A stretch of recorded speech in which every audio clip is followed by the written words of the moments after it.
Good afternoon. With great pleasure, I welcome you to today's hybrid seminar, the first of our NORMED seminar series. NORMED is a research project launched in 2023 by our center in close collaboration with the institutes of the Nordic countries in Athens, namely Finnish, Norwegian, Danish, and Swedish. I warmly thank Petra Pakanen, a director of the Finnish Institute at Athens, our speaker, Professor Mogens Pelt, and the director of the Danish Institute, Sanny Hoffman, Jenny Wallensten, director of the Swedish Institute, and last but not least, Dialla Georgiaki, advisor and the legal representative of the Norwegian Institute. Our project has at least two aims. The first is to establish international forms of cooperation and networking for exchange scholars, joint research projects, and other activities. The second is to broaden our understanding of modern and contemporary European history by viewing it from the perspective of two of its constitutive regions, namely the Nordic, Baltic region and the Mediterranean.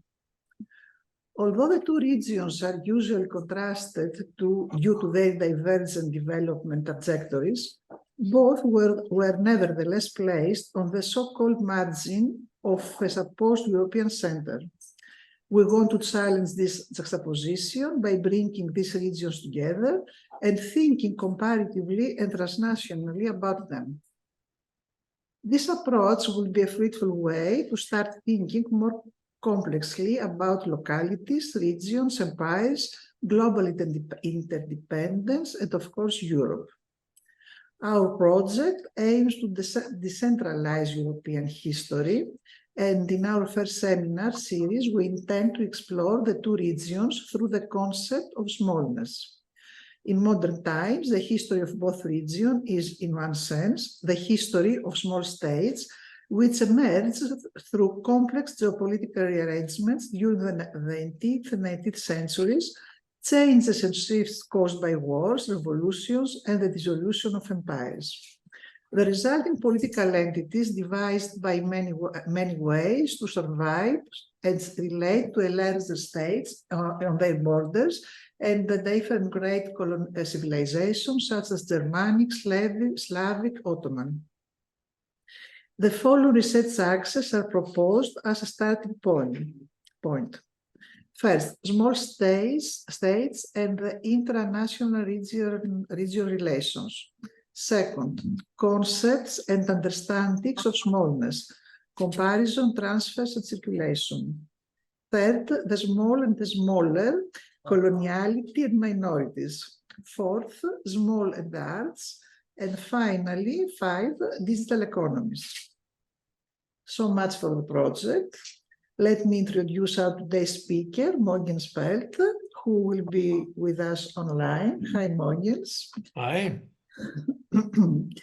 Dr. Mogens Pelt is an associate professor in international history and the history section at the Saxo Institute, University of Copenhagen.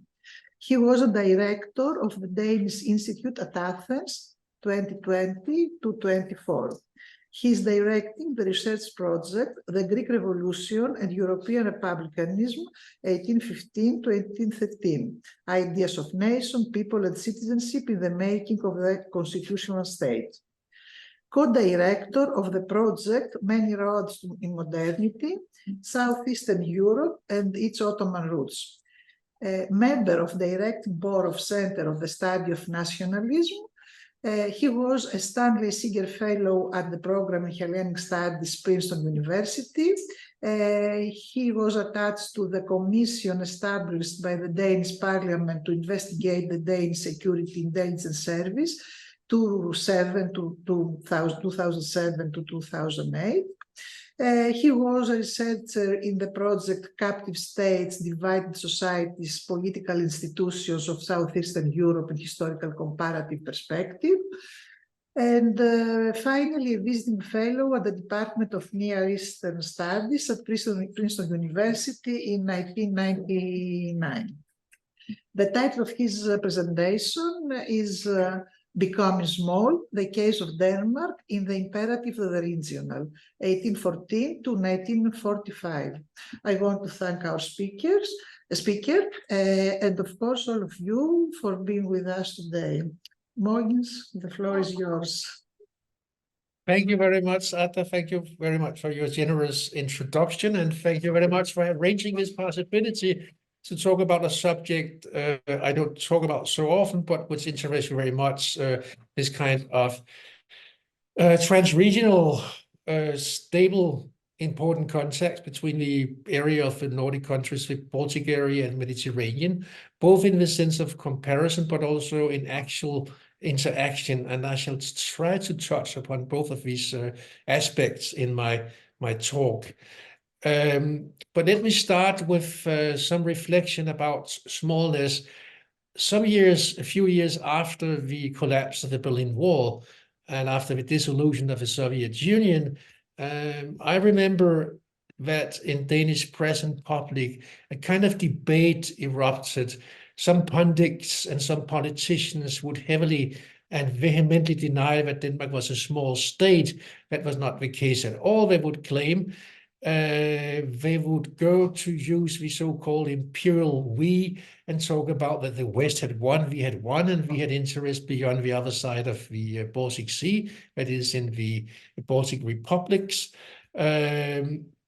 But it became clear after a short while that what they were having in mind was actually the weavers, the imperial American power, which was unique or became unique after the other competitor disappeared with the collapse of the Soviet Union.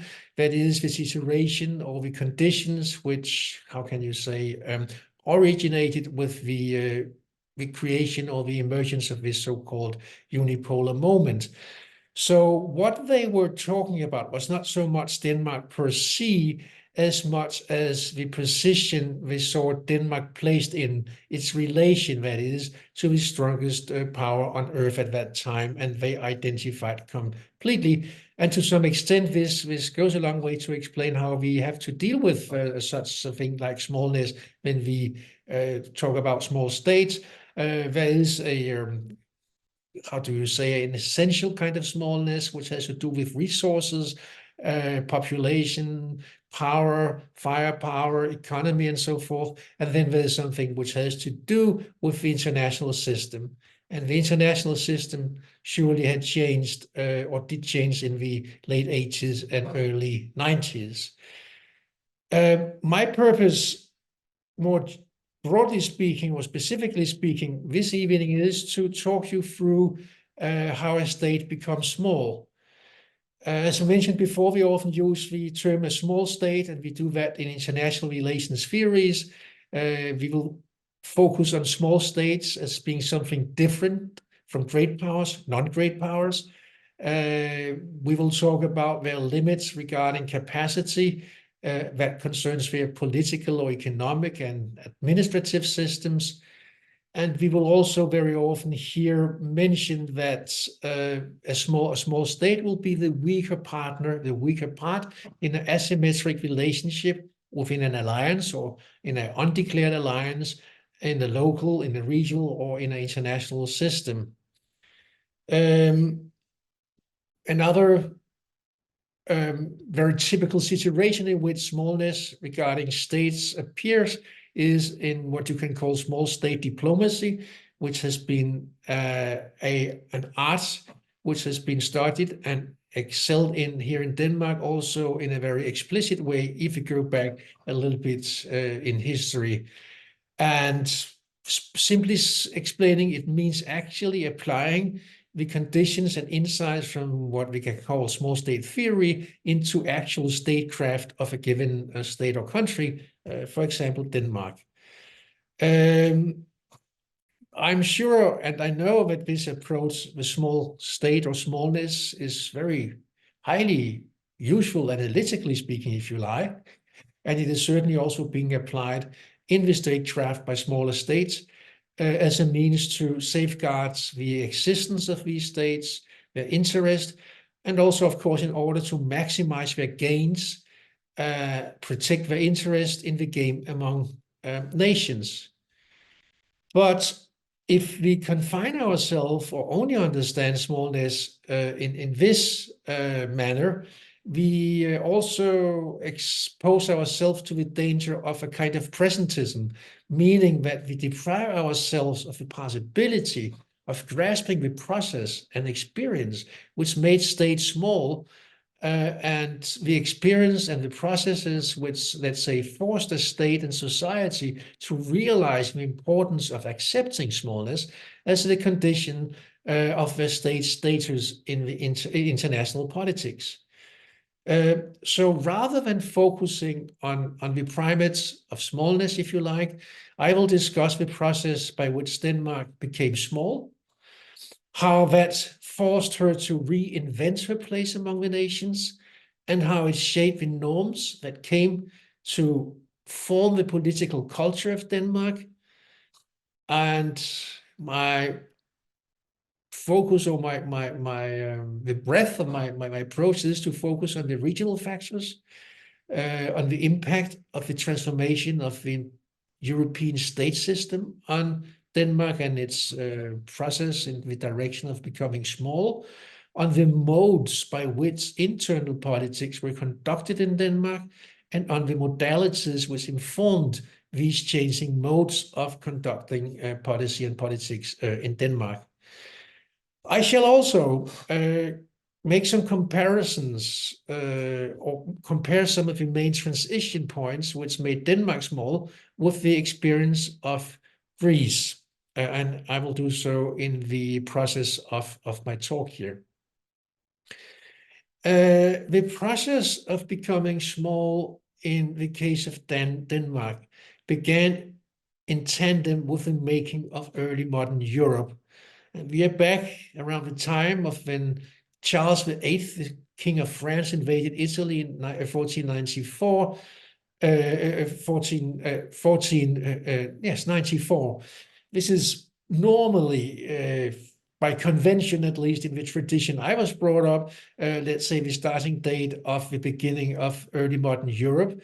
We can sometimes also refer to the Reformation, the outbreak of the Reformation in 1519, to the beginning of the early emerging of early modern Europe.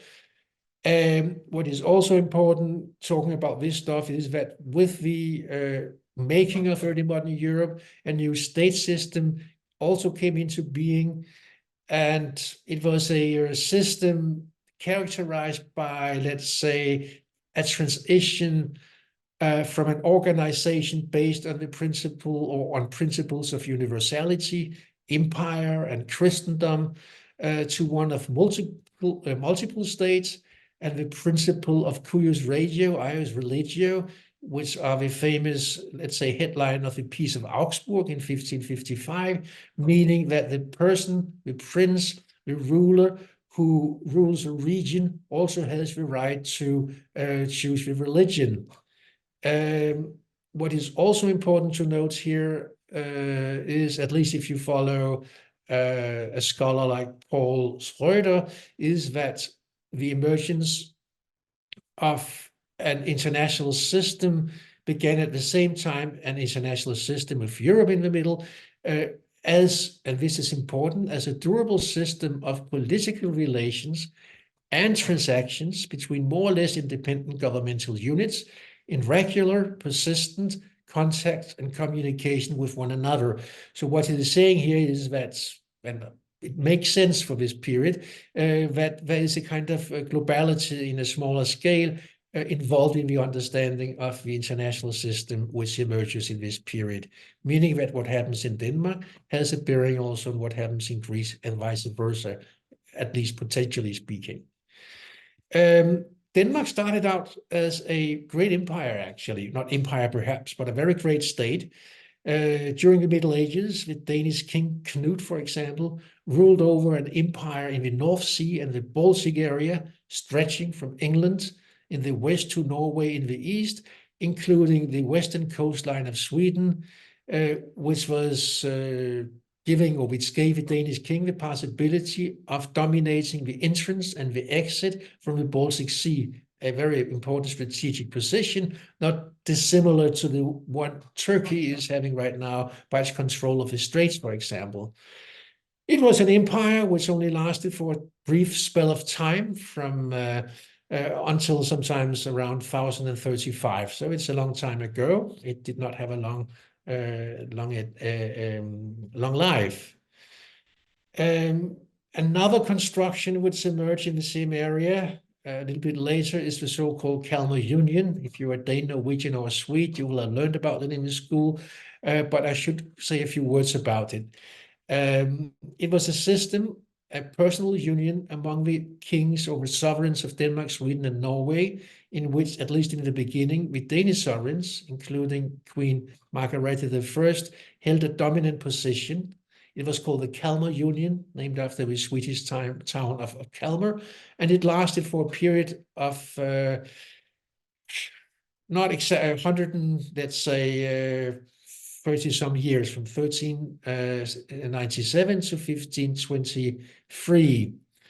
The Kalmar Union, now we are talking about Scandinavia and the Nordic countries, also included what is nowadays Finland, most of it at least, which at that time was under Swedish rule, and it also included Norway's North Atlantic possessions like Greenland, Iceland, the islands of Orkney and Shetland, which are now belonging to other states. So it was an empire in the North Sea and the Baltic area. Now, one also always has to ask, why does such a construction come into being? It doesn't happen in isolation. It is a response to something. And if we take a geopolitical approach to, let's say, why it came into being, it is important, among other things, to understand the Kalmar Union as a kind of a pushback, as a kind of an attempt to establish a regime of regional power which would be able to face off a very strong challenge from the Hanseatic League, which was a commercial and production-oriented organization of city-states in Northern Europe, from London actually, the coast of Holland and Belgium, all the way around along the southern coast of the Baltic area into what is nowadays Germany and also Poland, a kind of a transregional cartel with war-waging capabilities.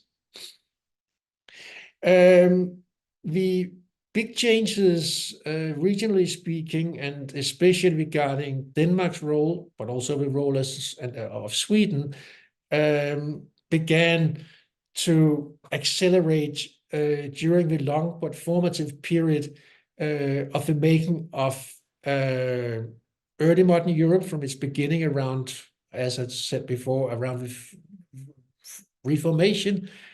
And this period I'm talking about now, the formative period, starts around the Reformation and will end around a little bit later, after the end of the 30 Years' War in 1648. This period would see the Kalmar Union being split, Denmark losing its role as the supreme power, not the supreme power, but the strongest power, and it would see Sweden rise as a pure competitor, as a challenger to Denmark and to the Danish king to begin with. And after the end of the 30 Years' War, Sweden would actually become a major European power with influence far beyond the Baltic area. At the same time, Denmark would be more or less constantly losing its power and influence.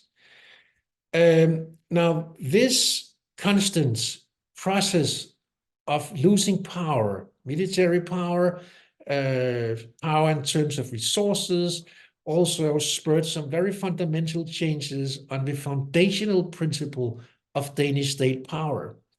And one of the markers, the important transition points, are the years 1660 to 61, which would see the genesis of a unitary centralizing Danish state. What do I mean by this? I mean that the country made the transition from what sometimes is called a diarchy. It means simply a system in which the state council of higher notables had the right to appoint the king. Now, this system was abolished by the king, by a kind of coup d'etat, into a system of a hereditary monarchy. This was what happened on the level of, let's say, power politics, who rules the country and so forth. But to understand why this happened, we also have to look at Denmark's behavior and responses to what took, let's say, place around it. Denmark had a very unfortunate, seen from the point of view of Denmark and Danish finances, in the 30 Years' War. And Denmark's, let's say, international behavior, regional behavior, took place in a context of rising competition with Sweden, which among other things meant that Denmark would lose all its possessions east of Copenhagen, some very rich lands in terms of agriculture. And they were so rich and the law so big, actually, that it forced the state to go from being what you normally call a domain state, a state that is the government, and the elite can live from the production of the lands, into a tax state that is a state which has to tax its subjects, and first of all also the nobility, because it was not self-sufficient any longer in financials. As one can imagine, such a change will unleash reactions. So there was a kind of, maybe not permanent crisis, when at least ongoing negotiations from 1660 and onwards. The following 200 years would see a continuous interaction between losing land to Denmark's neighbors, who would rise to become great powers, like the Swedish Empire, and later Prussia, and in the end, Germany, who would take over, let's say, the leadership from Prussia when Germany was formed. And the same period was characterized by efforts to increase the state revenue. And as I mentioned before, this would spur strong reactions from nobility, and also, let's say, the driving force between important reforms. After the end of the Napoleonic Wars, Denmark was fighting on the side of France, not fighting, but had allied itself, so it was among the losers. The Treaty of Kiel in 1814, 1 year before the Congress of Vienna, would seal, let's say, the fate of Denmark before the Napoleonic Wars. Denmark was forced to cede Norway to Sweden. Norway was a kind of a pawn in this game. And all these losses, apart from Norway, and also in terms of markets, would reduce the Danish kingdom to a minor European power. And as a result, Copenhagen also lost its role as an international mercantile and financial center, which it had been at least in the late period of the 18th century, and especially during the Napoleonic Wars because Denmark at that time was a neutral power, profiting from trade in that position. And let's say the demise of the former Denmark was so great that there were unleashed fears in Denmark that it would not survive as an independent state. Another thing which became a big concern to the Danish state, the king, remember, he is an absolute monarch, so he can be talked about in singular, almost at least, was the fact that Denmark was a composed state. Lost Norway, but there were some duchies down in what is nowadays Germany, Holstein, Lauenburg, and also Schleswig.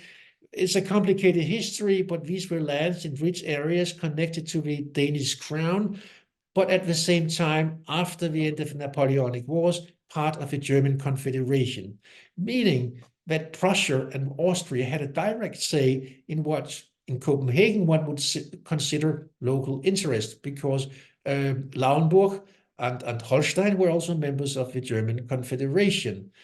This, of course, would blur the line between domestic and foreign politics, and in practical terms, because of the political situation in Europe, it also made the Danish monarchy a client of Austria in order to have some greater power to lean on, but also in order to fight constitutionalism, which was stronger as a tendency in the duchies of Holstein and Lauenburg. If you look at the domain of normative aspirations in relation to the new European order and what was Denmark's position in this game, we will see that Denmark followed Metternich's reactionary line almost to the letter, and Metternich represented the most powerful exponent of the reactionary intentions of the Holy Alliance. This were reflected on many levels. One interesting level to mention here is on the level of how to understand and approach the Greek Revolution. Metternich was dead against it, tried to fight it as well as he could, and the Danish king would actually follow suit. He would regard the Greek Revolution as dangerous to the European system, but also to his own position. He was an absolute king in Denmark, and there was introduced censorship so that we would not be able to learn about the Greek Revolution because of its, let's say, dangerous challenge to the system in Denmark. The Greek independence in 1830 dealt, one could say, a blow to Metternich's standing among the great powers, and it also reduced Austria's role in the European balance of power. But nevertheless, the Danish monarchy still needed its reactionary friend in Vienna as an ally to stem a rising tide of demands for liberal constitutions and national independence in this period. And it only became worse from the point of view of the Danish king, with the July Revolution in France in 1830 and Belgium's secessions from the Netherlands in the following year and the Polish insurrection. Not only was Metternich forced to accept independence of Belgium, but these events also energized a number of political movements in Denmark. And when I'm talking about Denmark here, I'm also talking about the duchies in Lauenburg and Holstein and Schleswig, who were demanding the abolition of absolute monarchy. In the whole period from 1830, or in the 1830s and 1840s, the Danish kings strove to contain the most radical demands from these people who wanted the constitution in a process which you can call a give and take process. But at the end in 1834, the king had to accept the summoning of Estates General. You will remember them from the French Revolution before we had the parliament and also, the National Assembly. A relic from the feudal period. These were re-established in Denmark with the powers of having the right to advise the king, not to decide, but advise his politics. But they also became a room for public debate, not unlike what happened at Versailles back in 1789 and the emergence of the first on the third estate. But this was just the beginning of a process. The coup de grâce for Danish absolutism came from the 1848 revolutions, from nationalisms, and of course, first of all, and from the demands for constitutionalism.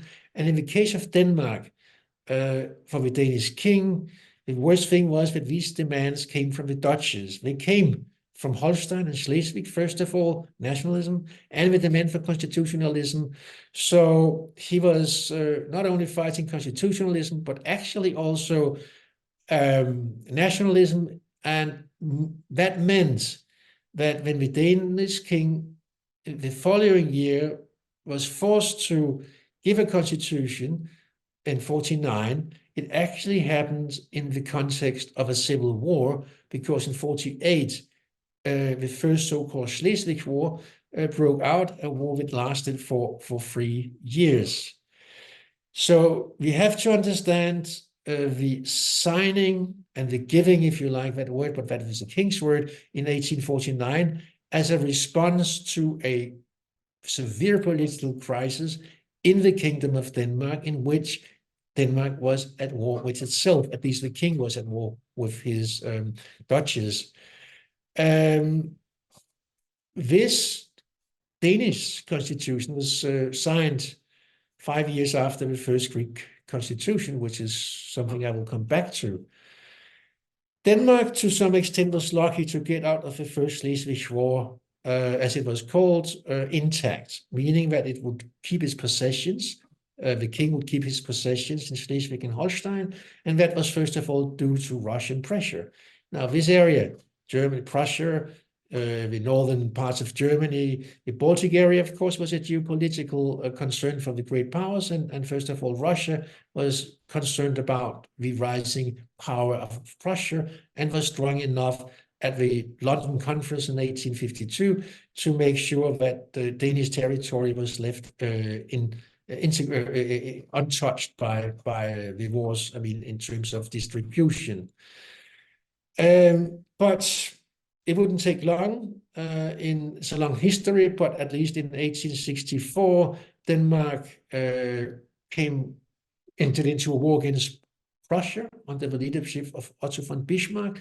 The process had something to do with German unification, but has very much to do also with Danish politics, which in this period was attempting, the king's policy was to, the government's policy was to attempt to nationalize, especially Schleswig, making it Danish, and that unleashed a war, which actually would see Denmark losing Schleswig, Holstein, and Lauenburg, and parts of what is now Denmark. So it was a crucial and destructive defeat of what Denmark was before.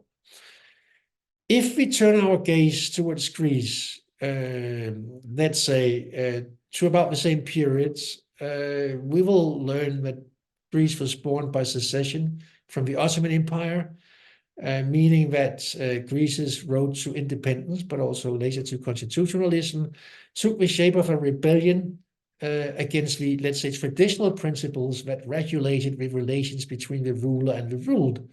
And that also means that the Greek Revolution managed to overcome the efforts by the Holy Alliance to contain any bad influences, to say the least, seen from the point of view of Metternich, from the French Revolution. And also, although the Greek independence came with the price that the new nation states should adapt to the European order and accept to be ruled by an absolute king, Greece was born in a struggle for self-determination and with strong democratic aspirations like republicanism and constitutionalism. Those vigor had no equal in Denmark. And this is important when we start to look at the constitutional process in Denmark and Greece. This kind of point of departure for Greece goes a long way to explain why Greece got universal male suffrage before Denmark did, and why it got a constitution before also. And also, although the 1844 constitution was an incomplete paper, if you like, in terms of popular sovereignty, only 20 years later, in 1964, Greece got a constitution that stipulated that all power derived from the people. There is not such thing as an easy right to freedom and constitutional parliamentarism.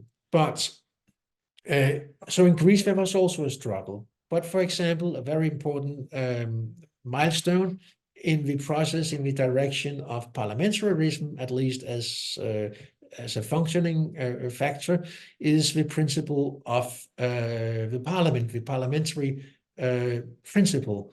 In Greece, after some struggle, to say the least, in 1875, King George finally accepted that principle, namely that the leader who had the support of a majority of the parliament should be the one who called upon to form a government. This happened in 1875, 25 years before it happened in Denmark. King George was the son of the Danish king. So the Danish king, his father, was fighting much more efficiently against what we nowadays, in normal terms or in usual daily terms, call progress. So while in the second half of the 18th century, what you can call democratization in a very broad sense, I should say, gained important ground in Greece in the second half of the 19th century. Denmark actually moved in the opposite direction. In 1866, that is 2 years after the defeat to Prussia, after the loss of Schleswig-Holstein and Lauenburg, the democratic potential of the Danish 1849 constitution was emasculated by some crucial amendments, which stipulated and reiterated that the king had the right to choose his own ministers, that the lower house, Folketing is the Danish word for it, and the upper house were equals. You were elected to the Folketing, but not to the upper house. You were appointed by the king, mostly at least. So it was an undemocratic constitution compared to the Folketing, at least. And it was also clear and stipulated by the praxis of the king that the lower house did not have the right to appoint the government. It unleashed very strong reactions in Denmark. And those who supported the parliamentary principle demanded that the parliament should be truly sovereign. And they launched a campaign to that effect under the slogan, nothing over, nothing besides Folketinget, meaning nothing over, nothing besides the lower house. It unleashed the worst political crisis in the history of modern Denmark. We call it normally this constitutional battle. It lasted normally, when we find periodization, from 1870 to 1901. It divided society and politics into two camps: the old order of the landowners and the king, who were willing to overrule the majority of the parliament in order to bar the agrarian party, which had the majority, from forming government. And on the other hand, in this game, in this struggle, you had the agrarian party and its intellectual supporters.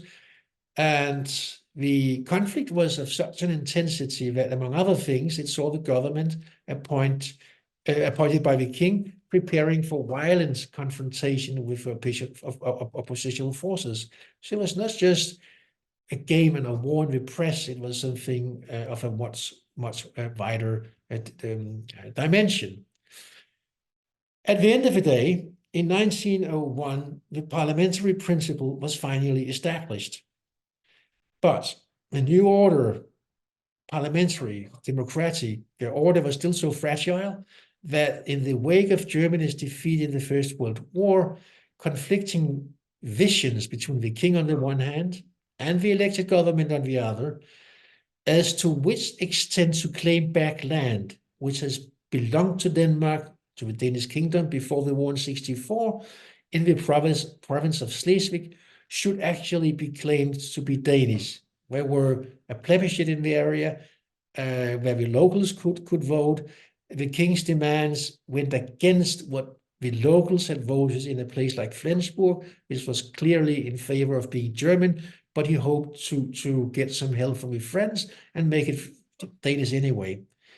The prime minister would not follow suit, and he was then fired by the king, or rather he established a new government, but it unleashed such strong reactions in the streets of Denmark that the prospect of the monarchy going down in 1920 were existing. And at the end, the king decided to step back, and gave up his prerogatives on deciding who to appoint to government. Now, I mentioned before when I started my talk here that in the process of becoming small, there are also factors which affect, let's say, political culture. And there is no single way for how it will affect political culture. But in Denmark, in the process of becoming small, in the process of giving up the old system in favor of a new system, a salient feature of governance, which has marked parliamentary practice in Denmark ever since, saw the light of the day for the first time, namely the necessity to cooperate across the center and the need for compromise. It means among other things, that you can form a government without actually having the majority of the voters from the population. Still, you can form a government, but in order to stay in government, to keep your government, let's say, functioning and in power, you need to be able to rally more than 50% behind your bills in the parliament. Now, that requires a certain willingness for compromise, otherwise you couldn't do it. But this has been, let's say, parliamentary practice more or less since the system crisis, as it is sometimes called. This new principle or practice, as it was, stands in very sharp contrast, as you will see, has seen, to the previous practice and to the whole modus operandi of the political system in Denmark. And it negates, and this is important to underline here, what national branding sometimes wants to tell you nowadays, namely that the willingness to compromise, this kind of open-ended politics, also when you're ruling, comes from a special source of peace-loving mentality in the Danes. It is not exactly how it is. It was a practice created by the rules of the game, which resulted from the king's final defeat to the power of the parliament, and of course from a long experience also of the constitutional crisis. It is in the same manner, I mean, by the manner of practice, we shall understand the transition of class parties to national parties. And in this case, we are talking about the social democracy, first of all. It was the strongest and largest worker party in the 19th century and early 20th century. It originated with the organization of a rising working class, and it originated with the emergence of mass society during the long constitutional struggle. Convention dates the transition of a social democracy from a class party, from a Marxist party, to a national party, to the period of the First World War, when some of their leaders entered government, a national unity government. But it is also important to look actually at what happened during the constitutional crisis in 1920, because it was the leader of the social democracy who, for technical reasons, which are a long story to describe here, we can talk about afterwards, had the legal access to the king.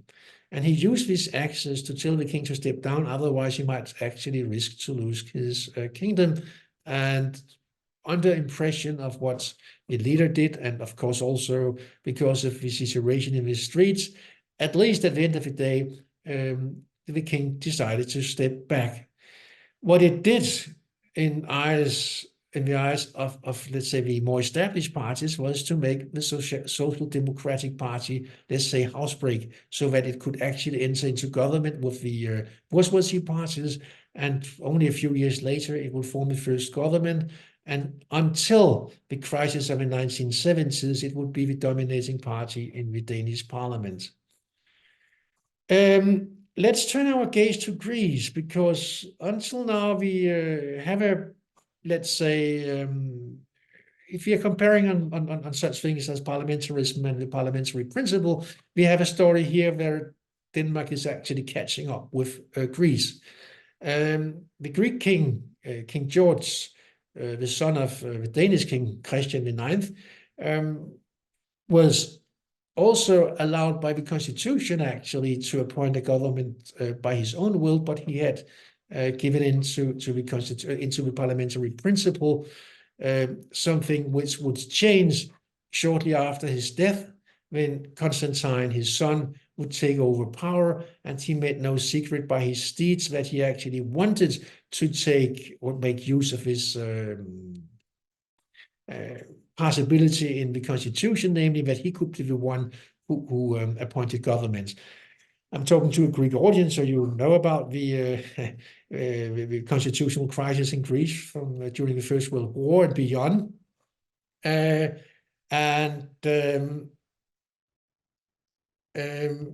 What is interesting, apart from the change here is also the conditions or the circumstances in which Constantine decided to make use of this possibility, and the circumstances under which he actually unleashed a crisis which would go on and on and on. I will come back to that.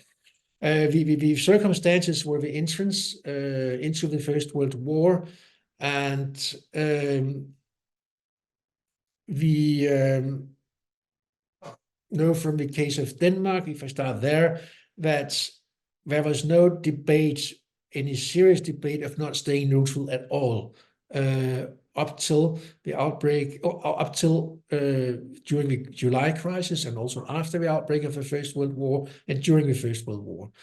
It is very clear that the Danish politicians had learned from the debacle in 1864. They had a following generation and internalized what 64 meant, and it had made a kind of understanding that peace with Germany was an imperative, and there were no serious voices raised in the opinion in Denmark asking or calling for revanchism or anything else as an argument to enter the war against Germany. The main aim, and this was the consensus, was to keep the country out of the conflict by balancing the national interest between Germany and Great Britain. This formula worked also in the interwar period. It worked until Germany's occupation of Denmark in 1940. And when we come to the period beyond the German occupation's end in 1945, international relations, changes in international relations on a global level, the tensions between the West and the Soviet Union, known as the Cold War, finally made Denmark give up its non-alliance policy. It joined the Western Alliance, but at the same time, the country still attempted to keep away from going into open war. They had not been at war since 1864. All that, I should say, would change after the end of the Cold War. We can take that up at a later date. But what is interesting here is that there was no liking or no wish for adventures in a situation which a war sometimes offered. In Greece, it was very different. The First World War made, of course, concerns for the territories conquered during the Balkan Wars an issue. Another issue was called the prospects of further acquisitions of territory, which belonged to the Ottoman Empire, first of all. All these concerns combined, I think I should say, if you compare to Denmark, with the fresh experience of success on the battlefields. Denmark had no success at all, and a shared and credible dream among certain politicians of expanding the national territory made, let's say, war an attractive option, meaning also that it was not so much the question of going to war or not go to war, and no-go. It was rather how to stake your bets in the best possible way for the nation, whether you wanted to join either one part or the other part, meaning in practice to stay neutral or join the Entente. There was no, at that time, traumatic experience similar to the one in Denmark from 1864. No such thing existed in Greece to the same extent, at least at the time of the First War's outbreak. So one can say, and very briefly at least, that the insistence of the king to exercise his right to appoint the ministers split the political world in Greece and society in two. It also meant that it never became an incontestable necessity, if you like, to cooperate across the center. Instead, this culture, which was, among other things at least, born by by his decision. I know there's a longer story, but if you make the comparison to Denmark, there's a change here at least. It encouraged a political culture in which polarization rather than compromise was a viable option, in which zero-sum calculation was strong drives for cooperation. And it would often lead to decisions which were willing to divide society at the cost of social peace, something which would prevent a significant number of citizens from inclusion in society. And it would make difficult also to accept class politics as a part of the political process, or it would make it difficult for class parties or conscious organization to see the political arena as a place fit for class politics. And in the following 6 decades after the First World War, Greece would see 5 different kings, 5 plebiscites on the constitutional issue, the abolition of a monarchy, the restoration, and its final abolition in 1974, as well as extreme polarization of politics and society, including civil war, in which the institution of a monarchy was a party. So here are changes, important changes in the trajectories of Denmark and Greece in the process of societal peace, but also in the earlier period in the process of the parliamentary principle as welfare. So for that reason, let's try to make or come up with some contrafactual scenarios and other parameters. Now, the most likely, and we are playing with ideas or thoughts here, the most likely contrafactual scenarios involved, I'm going to bring up here, will involve the decisions by the main actors. The first contrafactual scenario concerns the consequences if Constantine had stuck to the primacy of a parliamentary principle and had allowed Venizelos to form a government and join the Entente powers in 1915. It hardly would have changed the fact that Greece was at the mercy of a regional location, like Denmark was. And it would probably not have saved Greece from her defeat in Asia Minor, because the Greek armies would still have faced the Turkish national movement, which had been able to concentrate its forces already on the Western Front after having defeated the Armenians, the French, and the Italians. But it could have saved Greece from the cleavage, which split the nation in the following decades, and instead had left her with shared traumas rather than incurable divisive issues, and in that way have created possibilities of celebrating and lamenting the same events and agreeing on a common story to explicate collective experiences like the defeat in Asia Minor. The other scenario concerns the consequences if the Danish king's coup in 20 has succeeded, and if he actually had managed to force revisions on a weak and defeated Germany. That was a possibility. He was supported by France. This would have undermined, I guess, the nascent political culture of consent in Denmark. It would have created a fertile ground for polarization in the 1930s. It would probably also have made Germany impose a different structure of administration during the occupation. Denmark was subject to very lenient German policy. And it would also have made the Germans, one could speculate at least, to lean on groups who would have had a vested or ideological interest in serving the occupiers. We kept our own government, actually, the elected government, something which in post-war Denmark would have called for settling accounts with the collaborators in a much more revengeful way than it actually happened. It happened in a very lenient way. So Denmark came intact through the occupation and the early post-war period. Now, there's a lot to say here, so I should try to wrap up and conclude regarding Denmark becoming small. It is clear that Denmark became small, that its power declined as a result of losing out to rivals in the game among nations. It's also clear that it happened in a long process.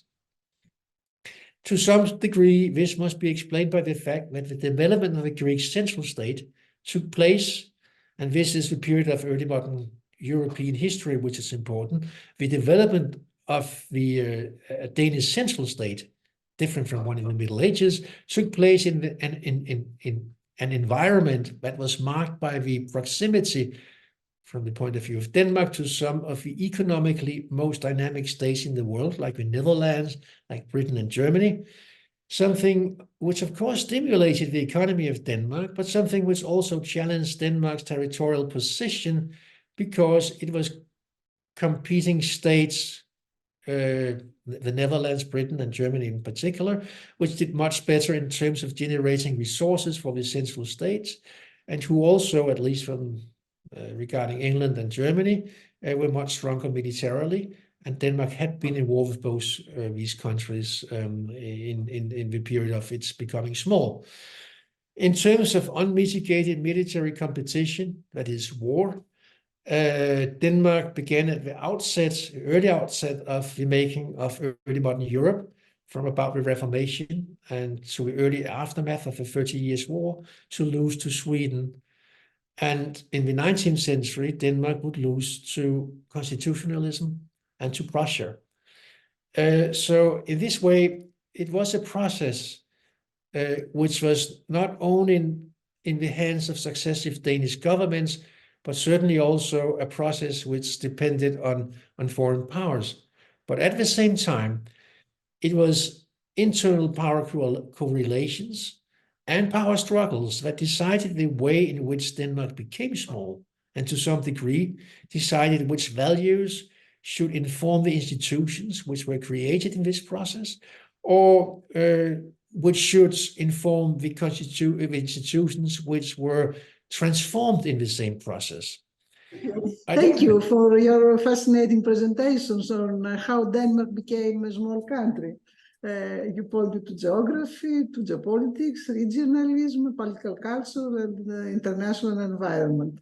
These concepts are helpful as a frame for comparisons between Nordic state and the Mediterranean one, between, let's say, Denmark and Greece, as you said.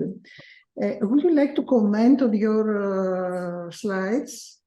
Okay, the first one we have here is a snapshot of an early period when Denmark or Scandinavia was big. I mean, what means Denmark compared to what it means now? You will see that the reddish kind of color is what was part of this kingdom. And what is interesting, what is emphasizes here is, of course, that the North Sea is important. It remained important, but it was never under the same kind of a control, or not control, but at least framed in the same way between Danish positions, with England in the one side on the western fringe of the map, and Denmark and Norway on the right side. If you look at the map, you also see that the coastline of Sweden and Norway, that is the area which at the bottom forms the entrance into the Baltic Sea, has an immense strategic position because you can control the traffic in and out of the Baltic Sea by this position. This empire didn't last a long time, but we take the next one, the next slide. I will give you a few instructions about what we see. This is seen from another angle, the Kalmar Union I talked about. This was a union of a period of some 150 years, uniting as much as you can unite when you are in this period of late Middle Ages, Denmark, Norway, and Sweden. What is interesting is that the North Atlantic still plays a role. This is the Norwegian positions in Ireland, in Greenland, in the Faroe Islands, and also in the Shetland Islands and Orkney Islands. And let's say the position controlling the coastline of the Baltic Sea has grown to some extent by the presence of Sweden in this union. If you take the next one, Athena, this is, I was almost saying, the reason for the Kalmar Union, the geopolitical reason, not the reason, but this was part of the reason for the response. All these red spots are city-states belonging to the Hanseatic League, very rich states. They also have their own vessels so that they could go on the sea. And there had been wars between Denmark and the Hanseatic League at various periods. What is interesting here is to see, let's say, that in this period, and this is just before the early modern history, a lot of the pressure, in this case on the Kalmar Union on Scandinavia, came from, let's say, the southern coast of the Baltic Sea, or from various countries in the or states in Northern Europe. Holland, or what later became Holland, was an important factor. Let's take the next slide. This is the same story told in a different way. The blue highway, which you can see, is here to visualize trade routes, the moves of goods and values, of richness, if you like. It shows that the Baltic is very important, shows the North Sea, but that many of the main bases going for the trade and such things in the Baltic and North Sea area are located in areas not belonging to any of the three countries involved in the Kalmar Union. Now, if we take the next one. This is against the same line. Again, the same line is, I like this map, but I wouldn't need enough time to tell you why I like it, apart from you seeing it. But what is important, of course, is that the relevant states or state-like, let's say, constructions along the coast of the Baltic Sea, I mean the south coast, or on the south coast of the North Sea, also appeared in the former map. Here you are including their hinterland and also how they are referred to in the sources. We'll take the next one. Okay, this is Novgorod, the so-called Republic of Novgorod. I don't think it was a very cohesive kind of construction, but if you look to the left side of the green, it enters up into what is nowadays Finland, and you will find very close to the border where Finland is nowadays a place called Novgorod, which was one of the areas, or one of the entrepots of the Hanseatic League. If you take the next one, I can explain you why this is important. This is, let's say, the area. This is a little time before the Novgorod map I had before on the screen. But it shows that something in the direction of state constitution or construction is taking place now southeast of the Baltic area. So we are watching here a new actor in being, let's say, in construction. So if you take the next one, it will help a little bit. Okay, this is Europe as it looked just around the time of the Reformation. And what is obvious to some keen observers would be that Scandinavia, Sweden, Norway, and Denmark, I mean, as kingdoms, England and Scotland and some of the Western countries, look what you're familiar to today, but very much of the southern coast of the Baltic Sea and Eastern Europe are different formations from what they are nowadays. Let's just go on. Yeah, this I will explain another day, so let's go on. This is after the end of these 30 Years' War. What is worth of noticing here is that Sweden is now not only an independent kingdom outside of the Kalmar Union, but it is also a rising power in Europe, in the Baltic area. Denmark is losing its ground. Sweden is emerging as a European power, controlling very much of the Baltic Sea, but also on the southern coast of the Baltic. Let's go on. Here you can follow the expansion of the Swedish possessions after they broke out of the Kalmar Union. And it is a history in this period of expansion. Now, if you keep in mind the map of Novgorod and what was taking place, what was in the being south of the coast of the Baltic Sea, and we take the next slide, I will have a few words to say about that. Here you have some of the battlefields and movements in what is known as the Great Northern War. And I grew up, I thought it was a war between Denmark and Sweden, as all the other wars were, but actually it's a fight for supremacy between Sweden and an emerging Russia. And what is interesting also is that the battlefields, and you can see all the fields of interest, also Swedish interest, where we are fighting an emerging Russian empire, is going deep down into Central Europe, the whole yellow area. Let's take the next one.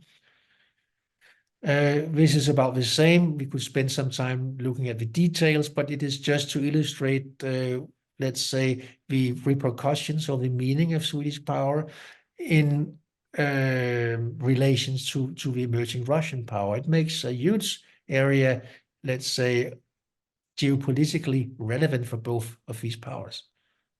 We'll take next one. This is a Russian expansion under Peter the Great, and what is interesting is there's another big step from his expansion, which concerns the area around St. Petersburg and Estonia and Livonia, which he takes from Sweden, but also the expansion during Katharina, which makes a kind of overland connection to the lands of the world where of the Mediterranean, the Black Sea area, to where also Greece is, or to areas where Greeks or Orthodox subjects are playing a role, for example, in the principalities. So here we are starting to have a much more material, if you like, in terms of politics connection between the two areas. Let's take the next picture. Yes, this is, let's go on. It's too complicated to explain here because you can't see the details. We will take the next one. Okay, this is interesting. The one you saw before was one of steadiness and calm, so-called calm. It was just Europe after the Vienna Congress. What you have here is reactions to the new system between 1819 and 31. That is the revolutions which did not materialize into state building in the Mediterranean, first of all, and a map of the revolutions which also include the Greek revolutions, which was the first national revolution after the end of the Napoleonic Wars. And then you have also some spots during the insurrections in Warsaw, in Belgium, and other places. So it's an unstable Europe we are watching here, or the map of an unstable Europe. And let's go on. This is Europe in 1831, and here you have Greece as a country in the European state system. At that time, there were not many small states. There was Denmark, there was Greece, there would be Holland and Belgium, and also the Kingdom of Sicily, I think you call it in English, Piemonte. Five small states, that was it. Denmark and Holland were, let's say, belonging to the reactionary old school, leaning, at least from the part of Denmark, on Metternich. Greece and Piemonte also, but Greece and Belgium were born in, let's say, opposition, if you like, and with the resistance of the Metternich post-1815 system. So we have small states now, really small states. You can say Sweden and Norway are also small, but real small states, you have these, Denmark and Sweden, Sweden and Greece, but placed very differently on the scale of values concerning progress or status quo. Let's go on. This is the 1848 revolutions, and there are a lot of them. In Danish history, we would normally learn about the Danish constitution, the official story, that it happened in a very peaceful manner because there was no war in Denmark. It just forgot to tell us that actually there was a war in Denmark in what became later Germany, and that you can see in the map close to the borderline between Denmark and Germany. There is a clash saying DK and D, Deutschland and Denmark.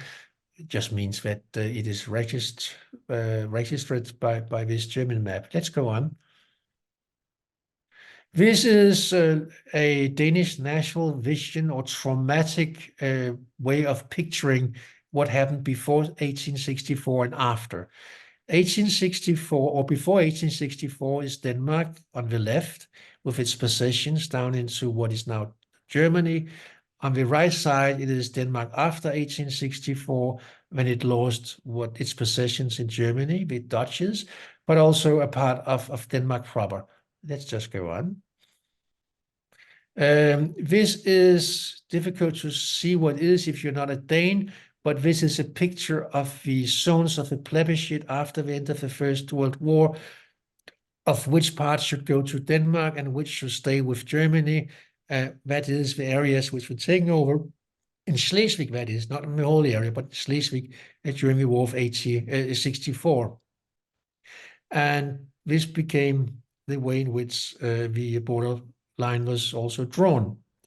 The red stuff, the blue stuff is what became Denmark again, and the red one, the red colored areas are what became or remained German actually. And you'll see Flensburg just south of the line. This was the bone of contention in the constitutional struggle. If it had been Danish, it would have been the 5th biggest Danish city, also nowadays.